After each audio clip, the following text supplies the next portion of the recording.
गुरु पूर्णिमा इसलिए मनाते हैं क्योंकि इस दिन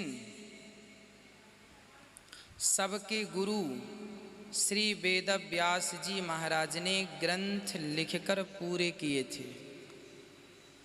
वेद व्यास जी ने गुरु पूर्णिमा के दिन अपने समस्त ग्रंथों को पूरा किया था, इसलिए गुरु पूर्णिमा मनाई जाती है। वेद व्यास जी कौन? स्वयं भगवान नारायण के स्वरूप हैं वेद व्यास जी।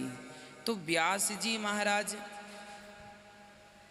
का पूजन क्योंकि उन्होंने इतने सारे ग्रंथ लिख करके हम सभी जीव मात्र के कल्याण के लिए दिए, तो गुरु पूर्णिमा इसलिए मनाई जाती है ताकि साल भर आप गुरु के दर्शन ना कर पाए हों तो साल में एक बार गुरु पूर्णिमा के दिन यदि गुरु जी का दर्शन कर लेंगे, उनका पूजन कर लेंगे, तो आपको साल भर की पूजा का पुण्य एक दिन की पूजा से ही मिल जाएगा। ये गुरु पूर्णिमा की पूजन का महत्व है। एक दिन यदि गुरु दर्शन हो जाए गुरु पूर्णिमा के दिन, तो साल भर आपने नहीं किया होगा तो भी उसका फल आपको प्राप्त हो जाएगा। गुरु स्वयं भगवान से मिलाने वाले हैं, इसलिए गुरु का महत्व अत्यधिक है। गुरु पूर्णिमा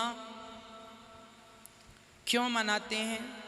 इसलिए कि आप गुरु से जुड़ करके अपने जीवन के तमाम अंधकार को नष्ट करके आप भी ज्ञान की ओर बढ़ सकें।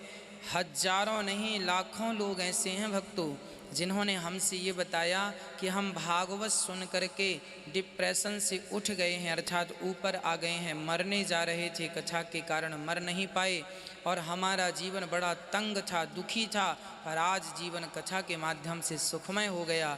तो यह गुरुजनों की कृपा ही तो है, भगवान की कृपा ही तो है कि हम इस प्रकार कथा के माध्यम से अपना जीवन बदल पा रहे हैं। ये कथा का ही प्रभाव है। इसलिए हमने यदि गुरु बनाए और गुरु के द्वारा हमारा अज्ञान मिटा, तो आप भी गुरुजनों की शरण में जब जाएंगे तो आपके जीवन का भी अज्ञान मिटेगा। इसलिए गुरु पूर्णिमा लोग मनाते हैं ताकि वह अपने अंदर के अज्ञान को मिटा करके भक्ति ज्ञान वैराग्य के प्रकाश से अपने आप को भर सकें। और गुरु और भगवान यह दो नहीं है। भागवत में लिखा है कि गुरु को यदि नहीं पकड़ा तो भगवान पकड़ में ही नहीं आएंगे। इसलिए गुरु को पकड़ने के लिए अर्थात गुरु की शरणागति ग्रहण करने के लिए आप गुरु पूर्णिमा का पर्व मनाया जाता है। एक बार गुरु पूर्णिमा आती है, इसी बहाने सबका ध्यान गुरु की ओर आकर्षित हो। आप तो संसार में उलझे ही पड़े हैं, एक दिन भी गुरु के सामने बैठ जाएंगे तो गुरु अपने ज्ञान से आपको आनंदित कर देंगे, आह्लादित कर देंगे। इसलिए गुरु पूर्णिमा मनाना चाहिए, गुरु पूर्णिमा मनाते हैं। गुरु पूर्णिमा का महत्व यही है कि साल भर का दर्शन ना हो पाया हो तो एक दिन गुरु पूर्णिमा के दर्शन मात्र से साल भर के दर्शन का लाभ पुण्य प्राप्त हो जाता है।